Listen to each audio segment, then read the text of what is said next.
the Spartan king who knew he would die and marched anyway.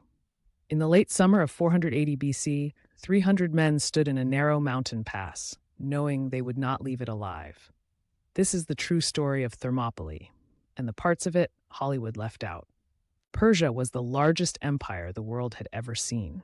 King Xerxes commanded an army, historians estimate at well over 100,000 soldiers, gathered from every corner of his territory: Persians, Medes, Egyptians, Indians, even contingents from as far as Ethiopia.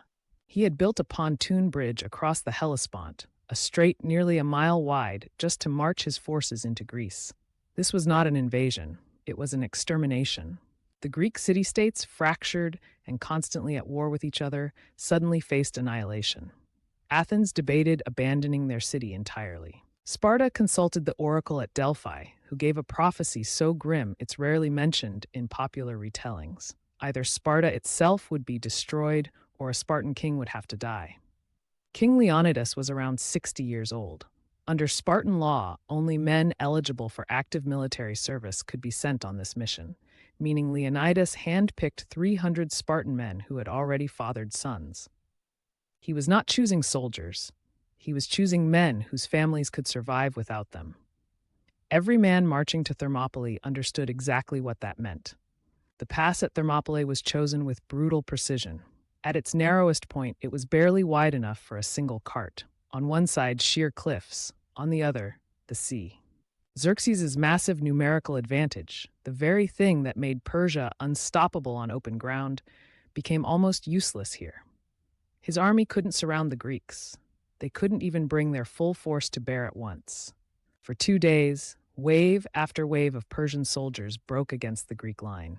The Spartans fought in a phalanx formation, overlapping shields, spears bristling forward, a wall of bronze that Persian troops, many armed with lighter weapons, simply couldn't break. Herodotus records that Xerxes, watching from a hillside, reportedly leapt from his throne 3 times in shock at his army's losses. Then came the betrayal. A local Greek man named Ephialtes, seeking reward from the Persians, revealed a secret goat path that wound through the mountains and emerged behind the Greek position. Xerxes sent his elite troops, the Immortals, along this path under cover of darkness. When Leonidas learned the Persians were coming around behind them, he made a decision that's often misunderstood. He didn't choose to die out of stubborn pride. He ordered the bulk of the Greek army to retreat, to leave, to regroup, to fight again another day. He and his 300 Spartans, along with several hundred other Greek soldiers who chose to stay, would hold the pass long enough for the retreat to succeed. What happened next has been described by ancient sources in startling detail. When their spears broke, they fought with short swords. When the swords broke, accounts describe them fighting with their bare hands and teeth. Leonidas himself was killed in the fighting, and a brutal struggle erupted over his body.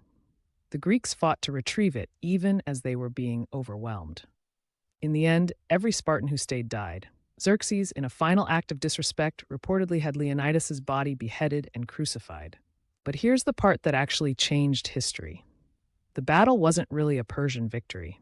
It was a delay. 300 men, plus their allies, held off an empire for 3 days, buying Greece the time it desperately needed. A few weeks later, the Greek navy destroyed the Persian fleet at Salamis. The following year, the Greek army crushed Xerxes' remaining forces at Plataea. The Persian invasion was over. Thermopylae became something Greece had never had before, a shared symbol of sacrifice that united bitter rivals like Athens and Sparta against a common enemy. A simple epitaph was later placed at the site, attributed to the poet Simonides, commemorating the dead. The number 300 has echoed through history for 25 centuries, referenced in art, literature, and film. But the real story isn't really about 300 men being legendary warriors. It's about a small group of people who understood their deaths could buy something larger than themselves, time for others to survive. And in the chaos of that narrow mountain pass, that's exactly what they did.